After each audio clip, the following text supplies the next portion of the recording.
Welcome to those of you who are out there in the Betaverse on LinkedIn, YouTube on Niels's channel, BetaCodex Network, and my channel. And here today, we have a special guest. The special guest, a repeat performance from the special guest, he of the book's Community, Confronting Our Freedom, and so many other books, The Inimitable, and fantastically wonderful Peter Block in the center of the screen. Hello, Peter. Hello. Nice to be with you both. Thank you for being back. Yes. And I neglected to introduce you into our universe here, Niels. So, I apologize for that. The context for today being your most recent book, Peter, Activating the Common Good. And both Niels and I have, read it and absorbed it and desire to take it into our lives and work. And in our pre-show, Niels had a nice invitation for you to go into the origins and maybe launch us into where the book is right now. So, Niels, would you like to prompt our guest or just go for it? Yes, of course, that is totally unnecessary with Peter, I think, but I will do so nevertheless, and maybe explain, Ryan, why we invited Peter Block back, which usually we wouldn't do. But the problem with Peter Block, I think, is that we like so many of his books, and his opus is so interesting, and also so continuously evolving. He is like this kind of pop artist who, every album sounds different than the one before. So I think Joni Mitchell of. Yes, Joni Mitchell comes to mind, but many other artists, of course. But most business book writers, they stick to their topic, and not so Peter. I hope it's fair to say that you have evolved so much since the consulting book, the big best-selling book you wrote towards the beginning of your career, and now you landed at Activating the Common Good, and I think there was a prequel to it, which I finally got as well, Another Kingdom, together with two co-authors. We mentioned this book in the last session with you, authored together with Walter Brueggemann and John McKnight, and of course there was also Confronting Our Freedom, and I think another prequel to the last book is Community. So yeah, I think you're now, I mentioned this before we started this show, I think now you have rightfully earned the title of social philosopher, Peter. So why? How did you get there? Why? How do the dots connect for you? Why did you have to write this book? I think that would be hopefully a good starting point for us. That's a good question. Why do we have to write a book? Nobody would do it for fun. And I thank you for having me back. Give me another chance. You always are asking yourself, what's the point of your life? What can you touch that might make a difference? What are you good at? That's the hardest question of all. And I just, at some point, decided that maybe writing was what I should be doing, at least at this stage of my life. Historically, every 5 or 6, 7 years. And I've never written a book with the thought of writing a book. I've always had some publisher come and hear me give a talk, or Peter. And so Steve Piersani was after me for years to write another book. And I would always say, as soon as I have a thought, I'll write another book. Okay. So was this somebody at Barrett Kohler? This is Barrett Kohler, Steve, and then Wiley and Zach are my other publisher. Yes. So I'm lucky that way. But I don't know. You write as an outlet for your frustration, and you write to get things off your damn mind. So please. And so I decided to write this book because I was so frustrated with how futile the transformation efforts are in our communities. And I just felt that what we represent, the three of us and probably most people listening to this, is a way of being together that's still rare and exceptional. And I said, okay, why don't you talk about what it would look like if our protocols, our way of connecting was normal, socialized, normalized, and make it simple enough so it's almost like a guide. It's not really a book. Mm-hmm. I've never been burdened with proof or evidence. Mm-hmm. And so I just felt it's time we treat the common good as if it's the point, and the market economy as if it's an interesting side venture, as it once was Saturday morning at the market. And that's what really drove me. And then say, well, maybe our way of being together, your beta way of being together, should no longer be doomed to retreats, consultative projects, special events. Mm-hmm. Make this an everyday way of being, especially among the people that want to change the world. And even the world of social change, I remember going to a conference of 200 people on poverty, ending poverty in Cincinnati. We must end it now. And I left it with Monica, Sister Monica. I said, aren't you part of the Sisters of the Poor? And she said, yes, I am. I said, why did you choose that as a life work when we're trying to get rid of it in the meeting we just went to? And she says, because I knew I would be cared for no matter what. When I joined this community of sisters, I knew I would be cared for. And that made me realize that something in our thinking isn't working. And then the other thing I realized was with 250 people who cared deeply about ending poverty, and none of us talked to each other. We were talked to. We were, lectured, spoken to, questions, motivated, inspired, talk about the problem. And I realized the futility of that. And it was almost a disservice because it made me think I was doing something. And all I was doing was being an audience and consuming information about what's wrong.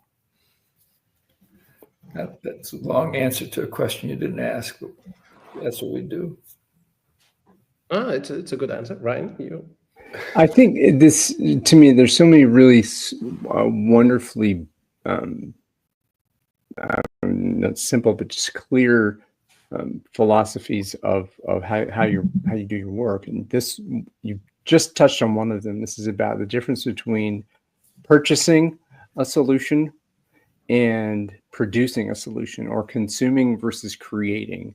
In that shift of, oh, I need the social services to fix me. I'm not good enough. I'm poor. Please give me something, or the paternal influence of saying, you need my help.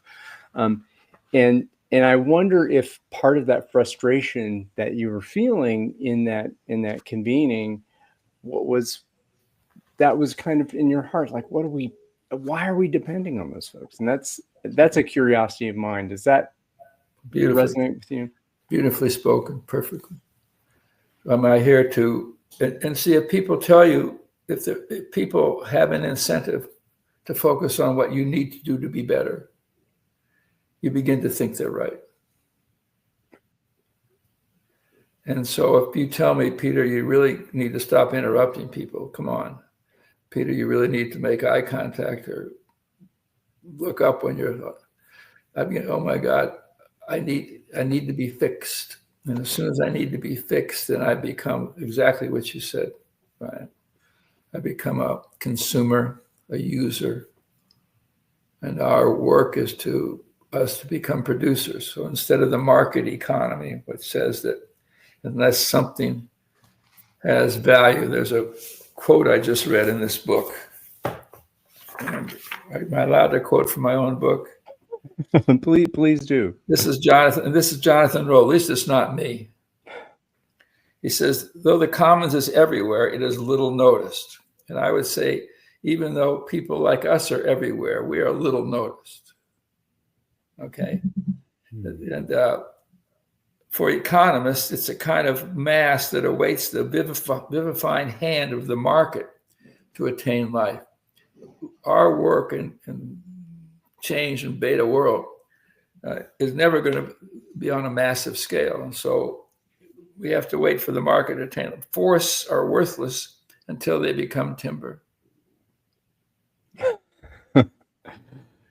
Just as quiet is worthless until it becomes advertising. And I just felt that's the market. That's the message of the market economy. Unless you have scale, that's why I tried to be gentle and calling it the business perspective in the book. I didn't want to be unkind because this has nothing to do with the people who are doing it. I'm not looking for their transformation. I'm looking for our shift in thinking. Yes. Our Yes. audience in that poverty conference, we're the ones who have to shift our thinking, not the people who are running. Finish the sentence any way you want. It's not the corner office. The corner office has one job, which is to manage the news. And so to me, that's kind of what struck me about what the power is. How do we become producers, right? Like you said. And you talk, the name for it is called a creative economy instead of a market economy. And again, so many different ways that you're inviting. What does it mean to be? I saw this term today. This a creator capitalist, not a knowledge worker, but a creator capitalist. And there's a lot of activism that says, "Oh, capitalism is dead. Capitalism is horrible," and it is, "Oh, that is bad." And I think one part of the book, I think it's that rings into what you were just saying is about you're not demonizing the business perspective, because the business perspective and the common good perspective are always going to coexist. They're always going to be there. And which of those narratives is more useful and more useful for the, again, this is your language, I'm stealing it from you directly, but what's the possibility that if we seek the common good, that's a possibility that is so much richer for our we can well-being. live into, and there's nothing wrong with the business perspective. Just there's nothing wrong with my Uncle Gene. He just is Uncle Gene. But don't make him the center of our life. Don't make that the criteria. When I ask you, how are your grandchildren? Don't tell me what they do for a living. And I have one friend, a partner for years. How's your son? He says, "Oh, he's a vice president." I know the son. He's a beautiful human being. He's a jerk all at the same time. So I think what you said, Brian, is very precise. Take it for what it is, but don't make it the point. It's not. This is, and you said exactly. This is from you hit right my daily journaling the other day. Was that it is not what you are, right? Going in the world. Oh, what you are this thing. You know, Niels, you're this author, consultant, management, philosopher, and Peter, you are an author, and Ryan, you're God knows what you are, but it's more important to say who you are. Who am I, and who do I wish to be? Yeah, exactly. Yeah. It puts a label in It's what you do. Box. Exactly. And, which what you do brings us to the first word in the title of the book, doesn't it? Yeah, exactly. Activating and activism. So, and there's a distinction you make between what kind of activism are we talking about. We're not necessarily, there's citizen activism that you do, political activism for a cause that is still needed, because but also there's what is missing. This, you call it the relational activism. And I would love for you to speak to what relational activism is and how that arose within you. You wish to write about it. Thank you for asking the question. That makes the point. The essence of traditional activism, and I participate. We went down to the park on a Saturday at 10 o'clock, and 10,000 people were together. but we're all talking about someone else's transformation.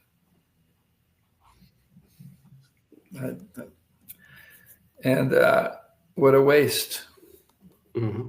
And I had a arrogant impulse. I walked behind the stage and the people were talking, the crowd's all out there. And I thought, I wonder how they would feel if I walked up, took the microphone and broke them into small groups of 3 with people they knew the least and had a conversation about why was it important for you to be. And then my wife was with me. I thought, nah, the price is too high. So, and relational activism came to me. Connie O'Connor runs a Cincinnati nature center. And they have all these people, and they love going to the nature center. But when it comes to the environment in their own neighborhoods, they're silent.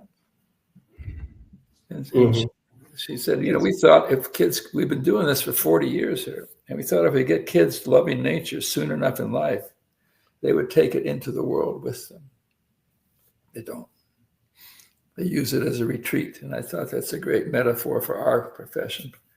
Let's do a retreat, let's do a team building, let's do a special project, let's have a task force, all peripheral. And so relational activism, to me, she said that we want to do that with these nature center, but it means that we connect people who care about an issue with each other, and we're no longer waiting for someone else's transformation. Mm-hmm. Traditional activism is thinking legislation will do it. Policy will do it. A change in leadership will do it. Mm-hmm. We're in this crisis in the moment in my country about the leadership, and have the opinion you want, but it wasn't going that well before he came along. And so let's just take our attention. High control leaders would lose their power if we stop giving them attention. So relational activism, let's pay attention to our peers, my neighbors, and we know how to connect them quickly. You guys do, we all do, Beta does. And that's what the book's about. Let's become an activist, but let's do it. And just what you said, Ryan, let's do it as producers of the future instead of consumers of the future. And a creative economy means household management. That's what the word means.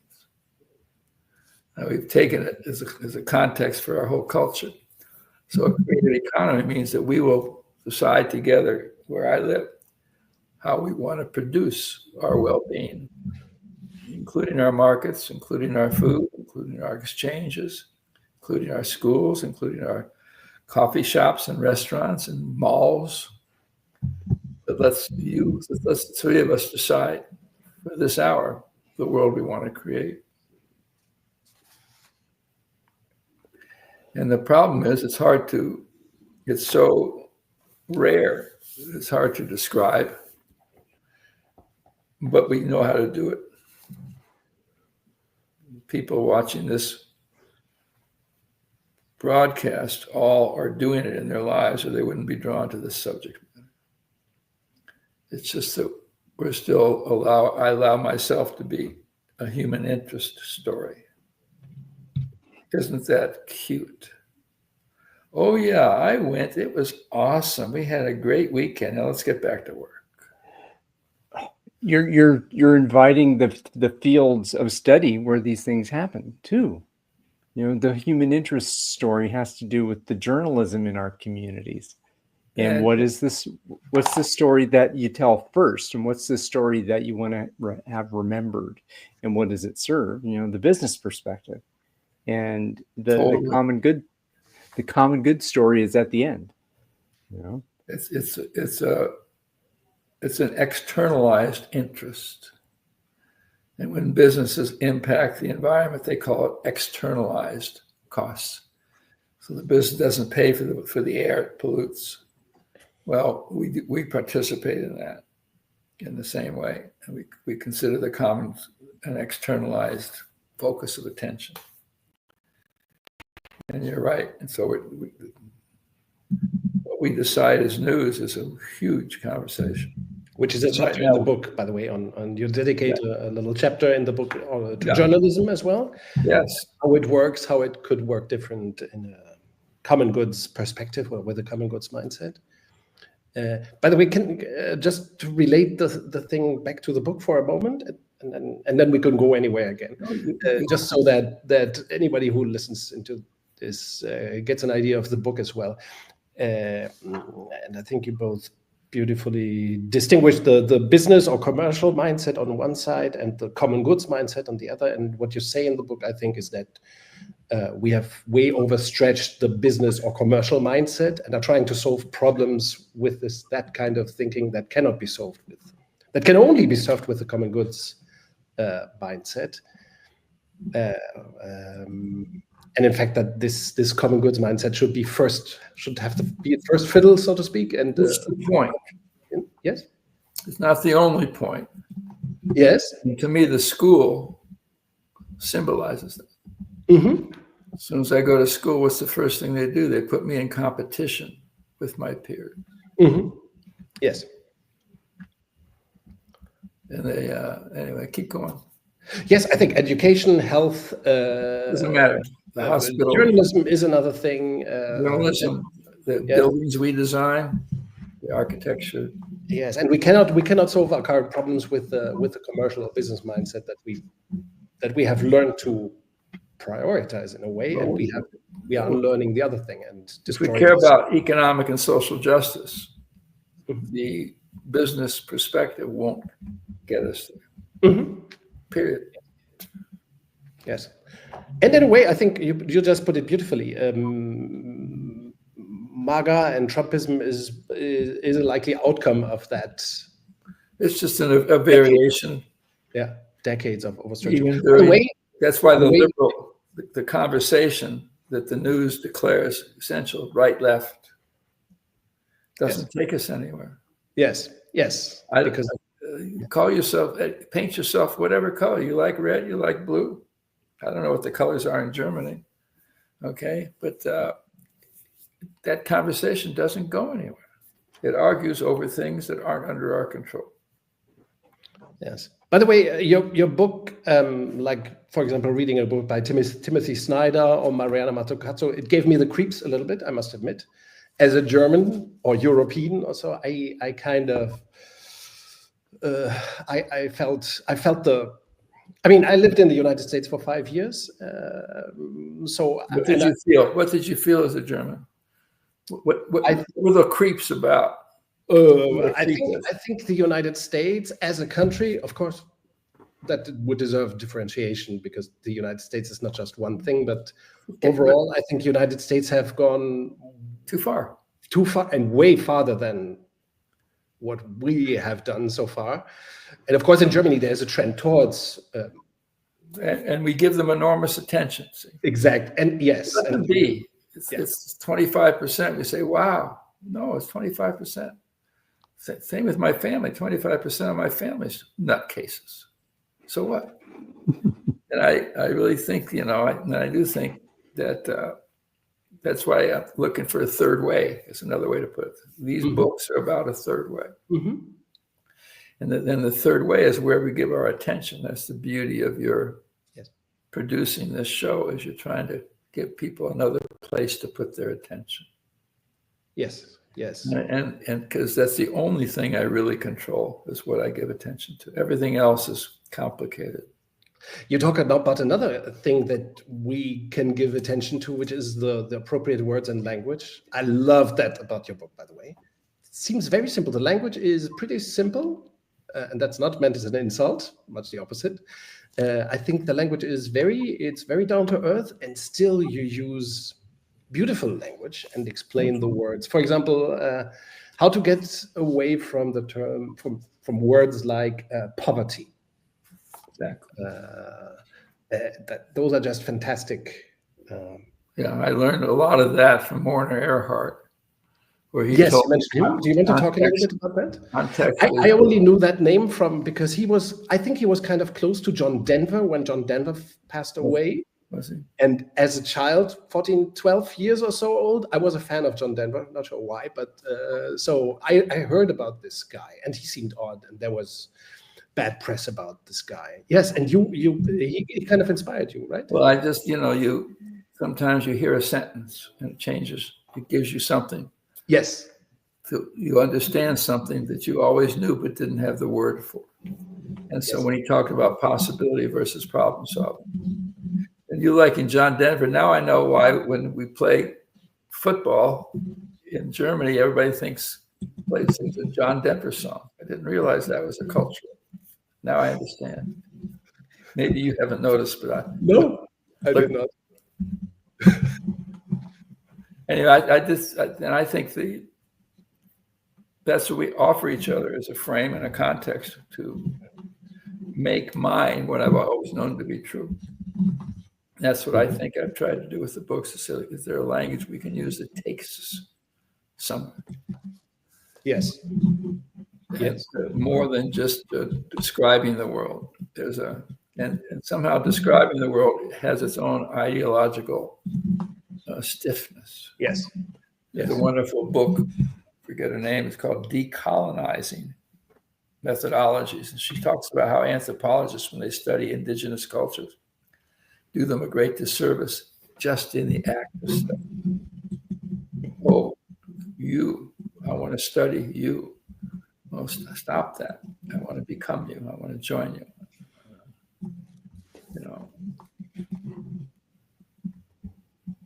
Okay. Yes. Yes. Right. It brings a little quote here. I have to share it on the screen because you're talking about language, you're talking about words, and from the book that the worksheet that came from a small group work about in community that came before community was this quote: the first word of the book. The person who first hurled a word founded civilization. Got it. It's from a secret book. Okay.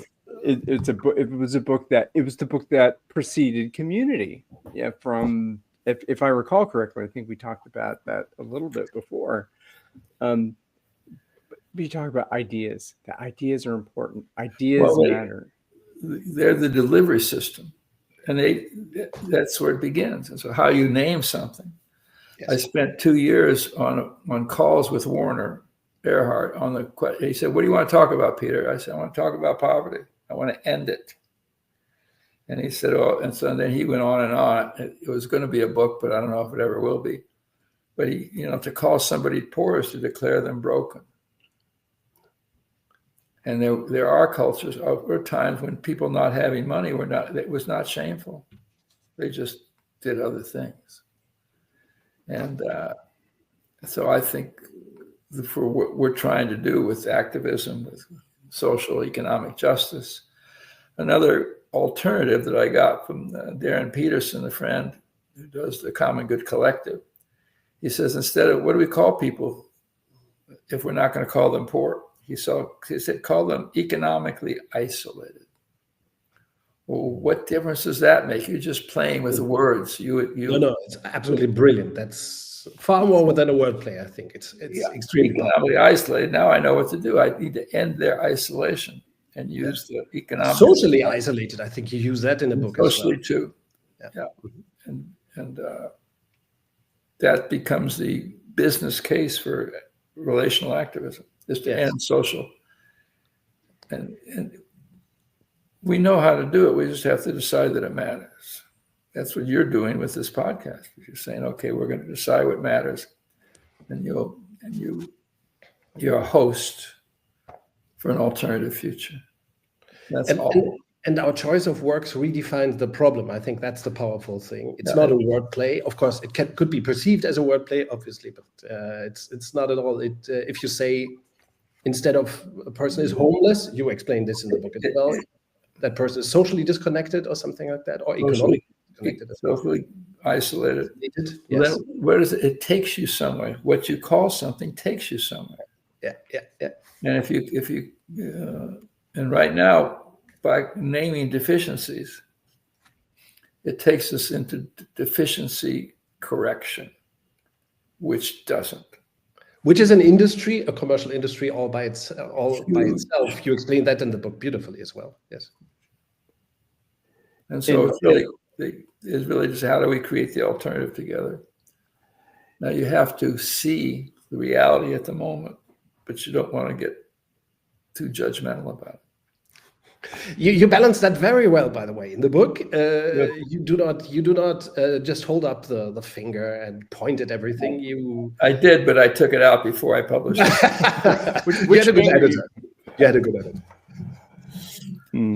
And I'd be remiss if I didn't speak to one of the most impactful posts that Niels has put out there about the distinctions. That there's this huge list of the dark side and the light side of the words that are used. And again, this brings us into the organizational context. That I would certainly like to bring that too. How does the organizational part, but what is leader versus leaderships? What is in the idea of, again, I'm not going to read the litany. We'll put it in the show notes, but the distinctions matter. Clarity matters. Precision matters when we speak with each other. Because it allows you to be purer or cleaner in what you pay attention to. So we're going to pay attention about the people's gifts, or you want to pay attention to their deficiencies. It takes you into two different worlds. And the gifts we postpone. We give the gifts on once a year, your birthday, you resignate, when you retire, when you're dead. The major gift conversation they're going to have about us is when we're dead. It's called a eulogy. And so why don't we, so that's the whole work. Relational activism says let's come together, even for people who are economically and socially isolated, let's confront them with their gifts. And the community with its needs that can be contributed to or solved. The community with its desires, what it wants to create. Yes. And it's a huge. I understood your book as also as a manifesto against our preoccupation with buy-in, and a manifesto for chosen agency, creating chosen agency among us and everyone. Yes, and in the detail. So everybody loves to ask questions, but some questions in the asking, in the construction of the question, produce agency in the person answering. Others produce them as if they're an effect of their history. Tell me about your history. Tell me about your story. In the simplest way possible, when we come together, you say, oh, tell me a little bit about yourself. I was born in an early age. Okay. My mother this, my father that, Cincinnati that. Yeah. None of which has me as a player. It has me as a product. Instead, you can say, why was it important for you to be here today? Now I want to know what things mean to you. And as soon as you tell me what meaning you're giving to the world, you're producing that world in the statement. And then we can take every step and say, how do we have a conversation with each other that produces something in the world that wasn't there? How do the three of us be together in this hour in a way that takes the three of us somewhere? And then you pray that other people will find value in that. Go ahead. On the topic of taking us somewhere, that brings me to what the first question is. When you bring that group of three people together, and one of the questions you invite, what is the crossroads that each of us are in when the three of us are in that group together? Why did you come to this convening, and what is the crossroads you're seeking to? Right. What are you confronted with that you're going to choose, and what agreement, what context does that set where we are in this room because we have chosen to be? And when I went to that conference on poverty, I could have sat with three people I did not know before I went there, The fact is, we were in a room and poverty was a subject. So that already screened out. Okay. I could have said, what's the crossroads you're at this stage of your concern about poverty? What's the crossroads? Then I treat you as if you have a choice. I don't waste my time talking about what those people should be doing. Should they be doing it? Yeah. Do they irritate me? Yes. But why?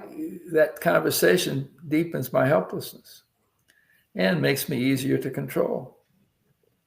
You know, my helplessness is waiting for a strong leader. But you're right. And so, and over time, you find the questions that work in the world that you inhabit. I found that what's the crossroads you're at? One of the most intimacy creating questions.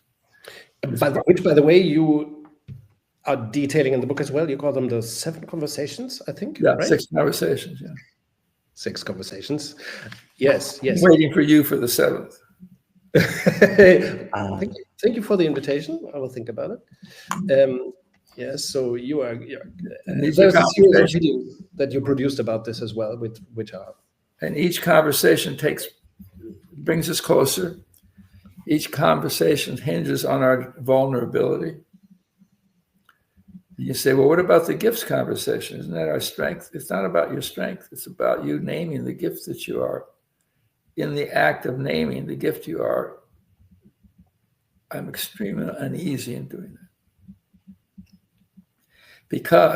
Not because I'm shy, it's because it creates accountability in me.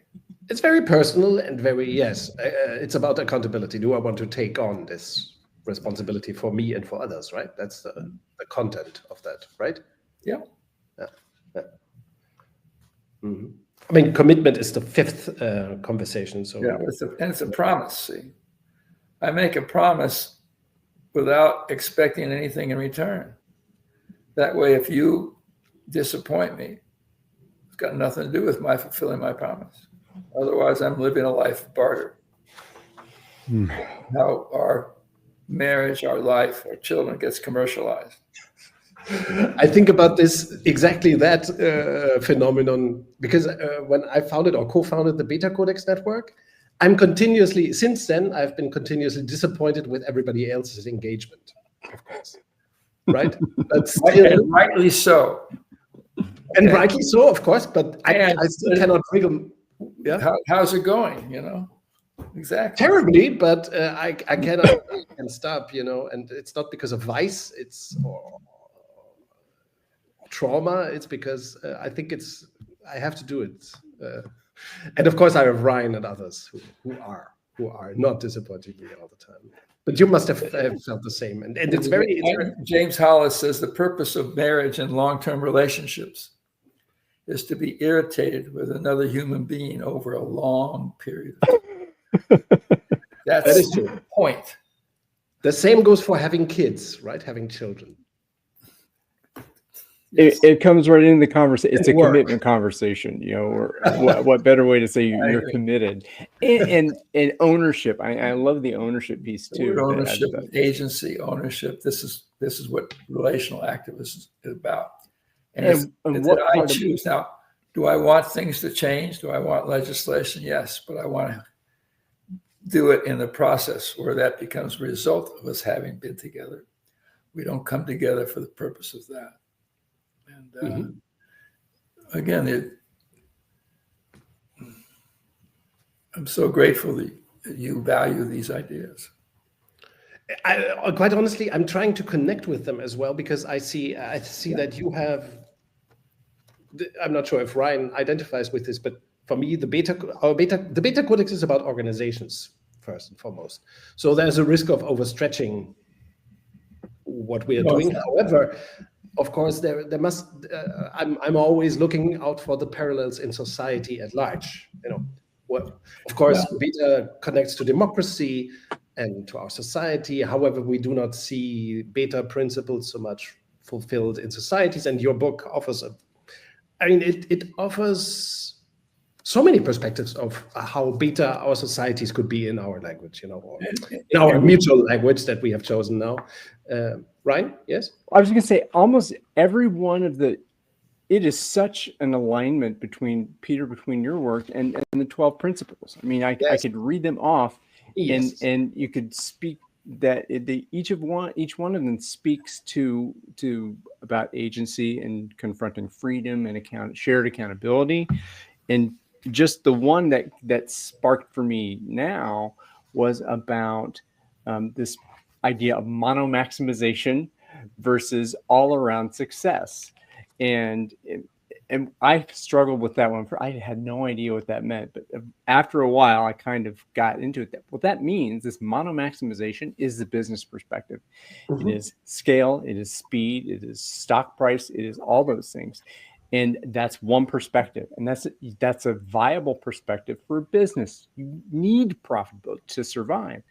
But all-around success means honoring the people who are creating that financial thriving, honoring the ecology of the planet at the same time, not being mono-maximized and optimized for one particular thing, being aware and cognizant of a whole system, and that those elements interact. And it is the interaction and the relationship between those elements that is critical to observe. And this is systems thinking. This is all of it. If one takes the time, to read through this book, to read the white papers and all of that stuff, it'll begin to sink in, and you'll understand that these ideas are the ideas that are fit for humanity.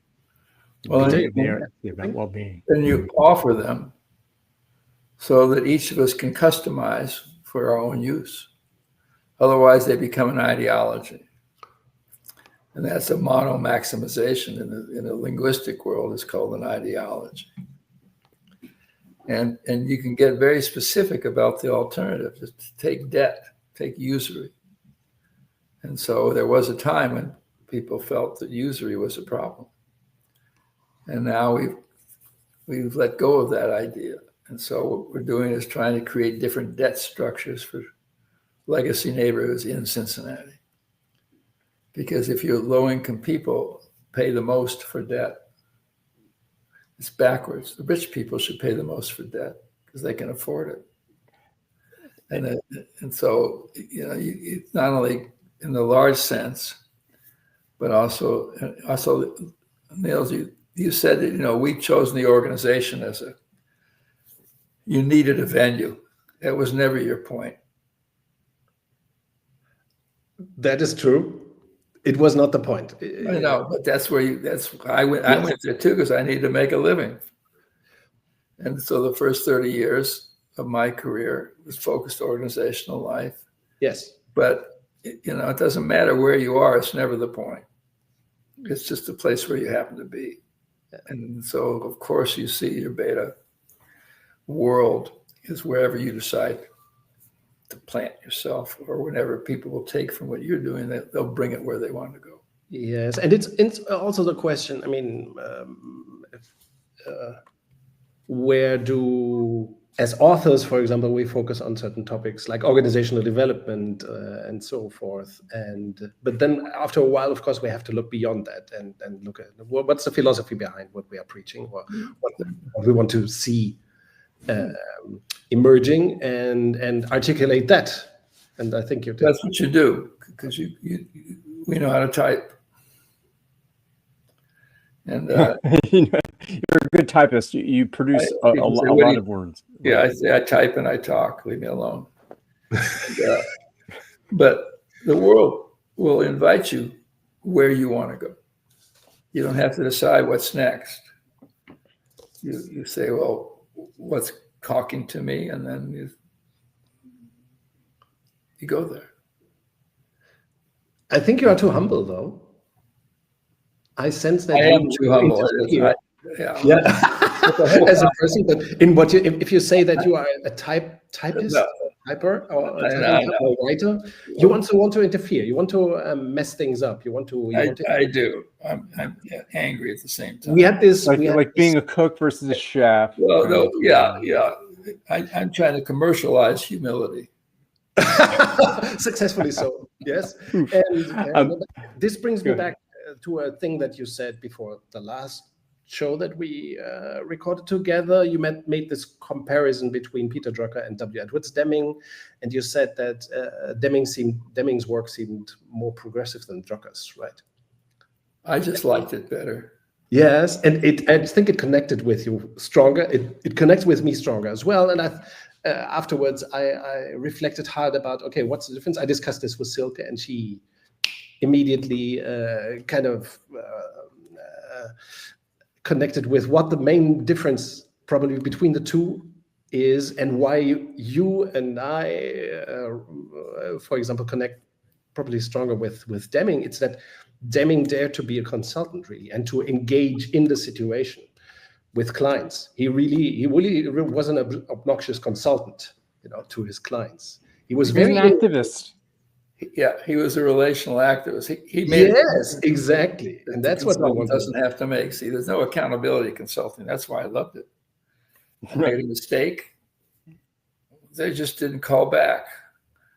I didn't look at the phone and say, nobody's calling. No, you just try not to look at the phone. Whereas if you're a citizen, Deming gave his life to the Japanese economy. He put himself on the line there. Amazing. He had to go to Japan to do that. Yes. Amazing. Very interesting. And how not sure if you have seen videos from the 1980s and 90s in which he talks to America, and he is really how to say it, he is not insulting, but he is harsh with Americans. He is, but he does it in a way that's loving.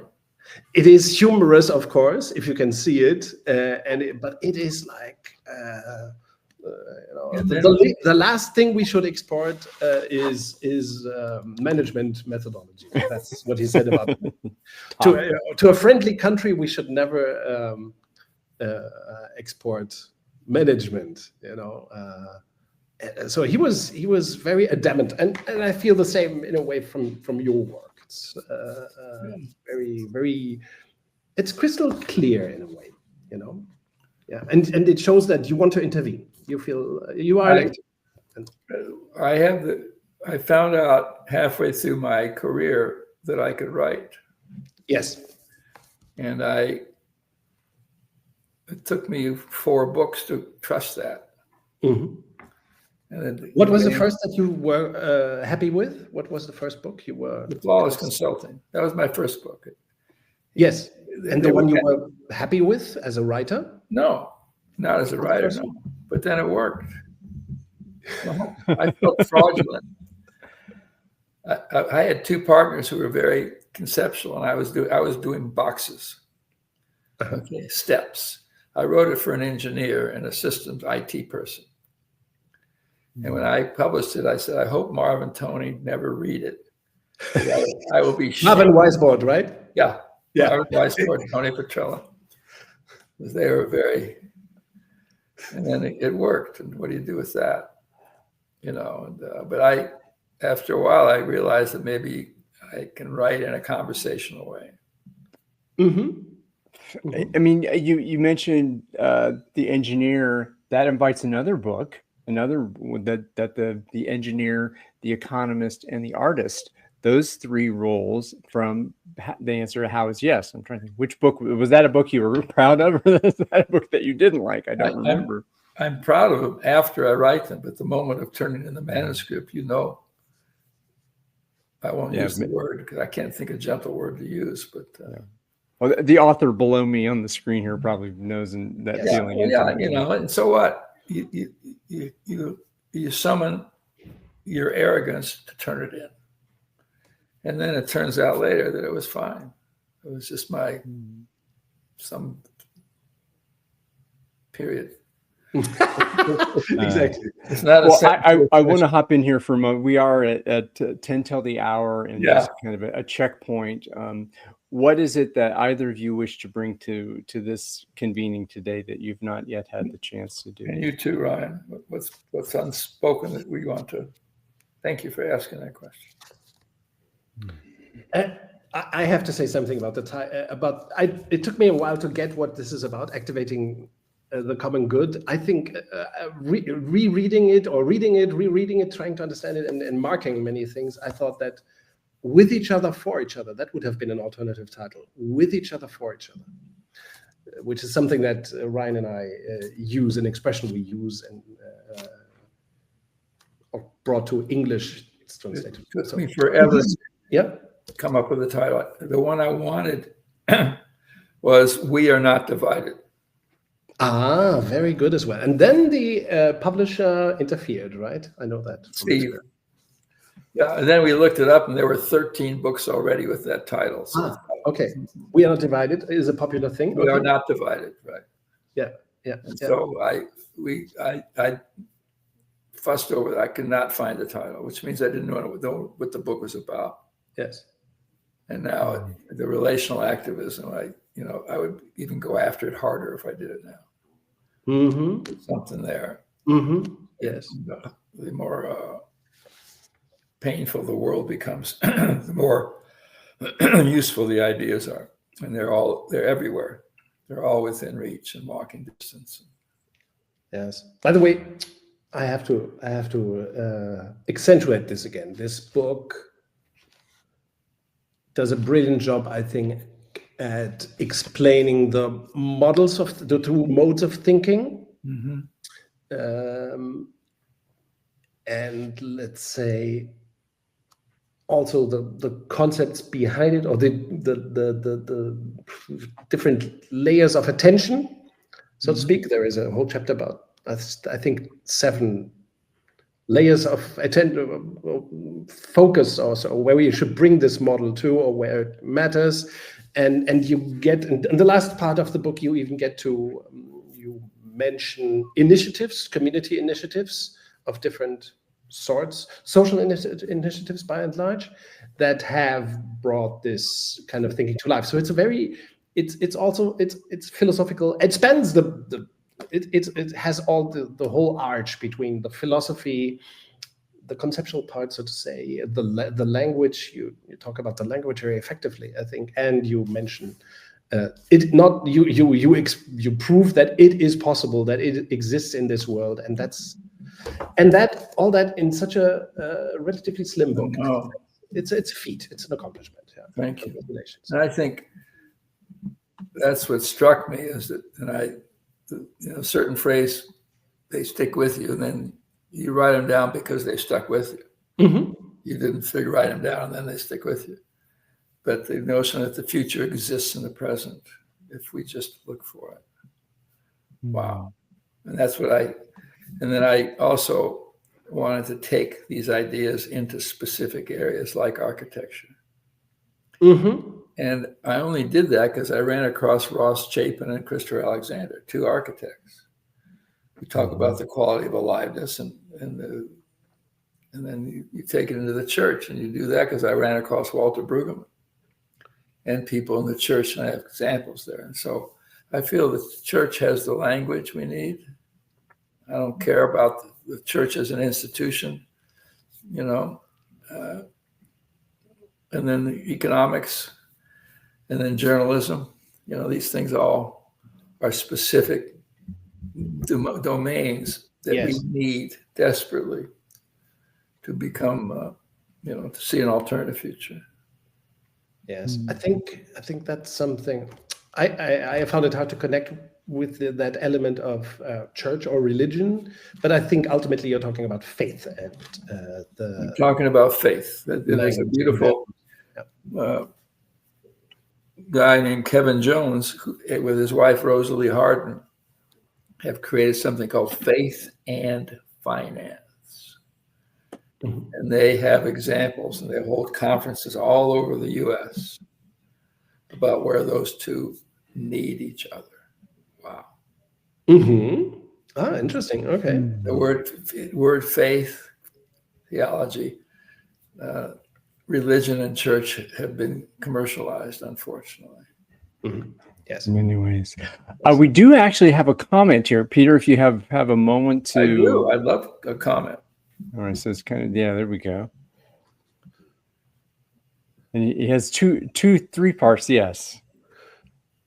Profit on the expense, the conflict between profit on the expense of people, underpaid, not fairly treated, and second, with each other and for each other, which we just mentioned. Yes. Mm-hmm. Those are. Oh. White Stevens, yeah, we live in a world where business model one is considered as a possibility. It's exactly the topic of the book, right? It's the topic of the context. And Edgar, thank you for writing this. Which means you're a dangerous person because you're going public and somebody else will read this and you'll be in trouble. Call one of these two guys if you need help. Okay. Exactly. But I think it is. What happens is as you become successful, you maybe start, for everybody, with everybody. Then the world starts to scream at you. Larger, larger, more, more. And you have to be very conscious to put people first. And even though we know that putting people first is profitable, the call, the siren of scale is so intense and so controlled by the journalism, by the business community, that it's hard to ignore. And great point, Edgar. Thank you so much. And there's no answer to it. You can't make one wrong and the other, but you can choose where you want to give your life and your attention and be the voice. And Edgar, you already started to do that. You're out now, so you're busy. I'm sure you are busy. Thank you. Thank you. Thank you for the comment, Edgar. Ryan, do you want to add something as well? Well, I was actually going to say the four fields you talked about. I was going to say, we want to make sure we articulate those. You did exactly that.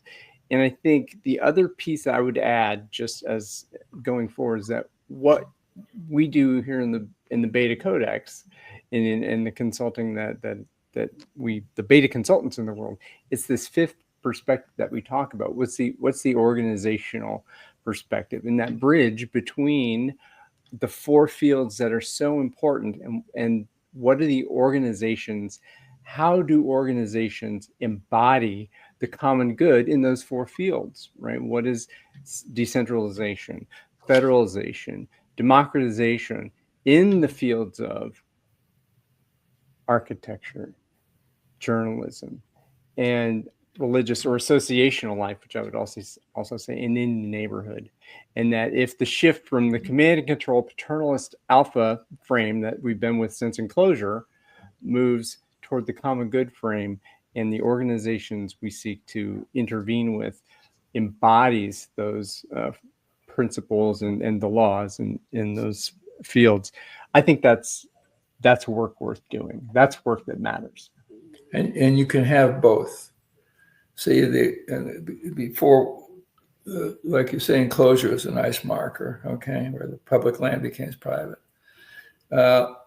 They had a notion of jubilee. This is where the faith world is so useful, because they have ideas that have lasted for years, where every 7 years you forgive the debts of the poor.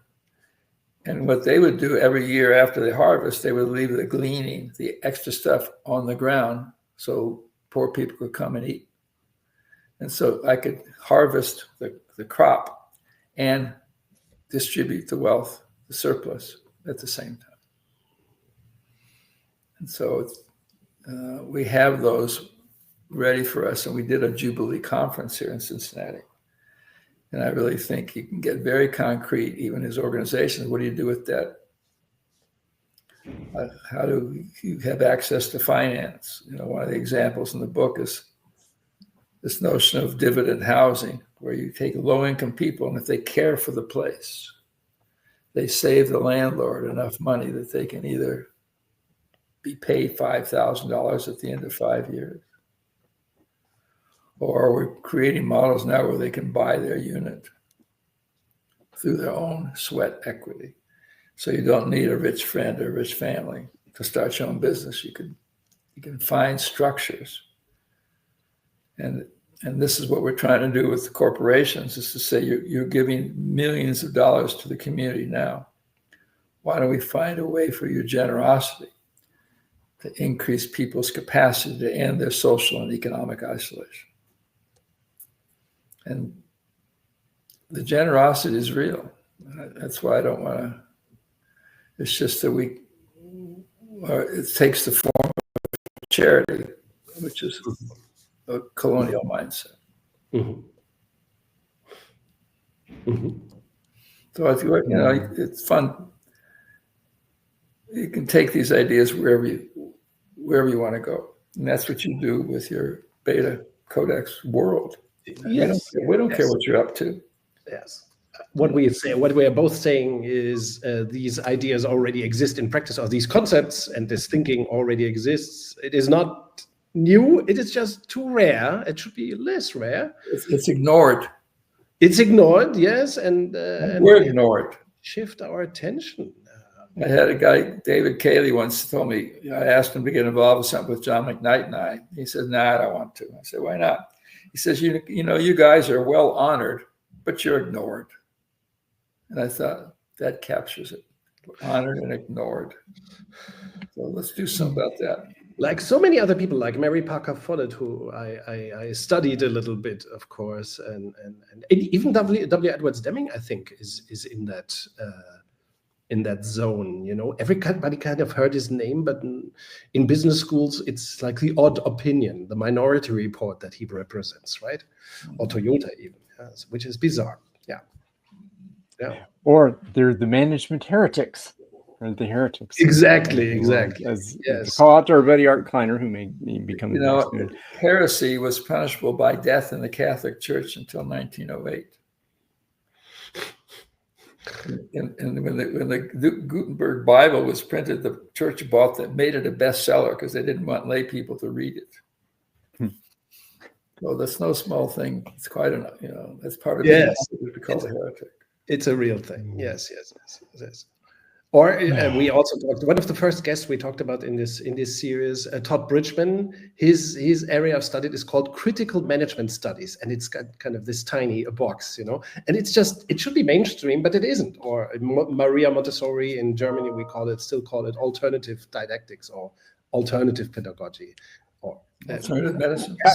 Pedagogy. And I think here, and one of the things I love about this is giving voice. I mean, I think people have said, I know Dave Furon said it. I think Ron Purser said it when we had him on. I think maybe even Bill Pasmore, the folks that we've had. It's about being on the fringe, not being excluded and being pushed out there. That I think what I feel like, Niels, I feel like what we're doing is we're helping to speak to the fringe. That the fringe is not the fringe, really. The fringe is welcoming the fringe into a new stranger. Yeah. Fantastic. Good. We should have come to an end. Here's still a statement by Diogo Cordeiro. That sounds like a Brazilian or Portuguese name. That's a question. Do we leave it like a statement here? Yeah, common good workers still compete between themselves for funding. Yes. I love it. Great point. Very good point. Just because we have noble names doesn't mean we're operating in a noble way. Yeah. And you're right. We've got to stop the competition for funding. I mean, the whole charity, this whole world, a book called Toxic Charity or Decolonizing Philanthropy. And I agree that I don't want to have to choose between individual focus and the common good focus. I think they need each other desperately. Mm-hmm. I just don't want to be satisfied. I was asked to be part of an installation of a pastor in a church in Cincinnati Sunday before last. And everybody's up in the very structure. They're on the pulpit speaking, and behind them is the altar, and behind them is the stained glass pictures of religious things and a vaulted ceiling. And so I was given 8 minutes to break them into small groups. Okay. And so it was fun. So I got to stand in the middle of the room off the pulpit. And it was a nice 8 minutes, and they knew what they were getting. But I just thought, even in the midst of, there's always a space where the individual and the collective can both be honored. Yes. And of course, we cannot feel ourselves without being connected either. So, yeah, beautifully. Beautiful point to end with, right? Thank Thank you you. very much for your time. Yes. Right? Thank you for the precious gift of your time and attention. I am already grieving the loss of our departure. And for those of you out there in the Betaverse, Thank you. you may Read be the book, strangers, but thank you. everyone. Read the book, read that book, and we will Be in see you touch. next time. We will see you Yeah, next time. Maybe you give me a third chance someday. Yes, Oh, with pleasure. With pleasure. absolutely. Absolutely. Third time's a charm.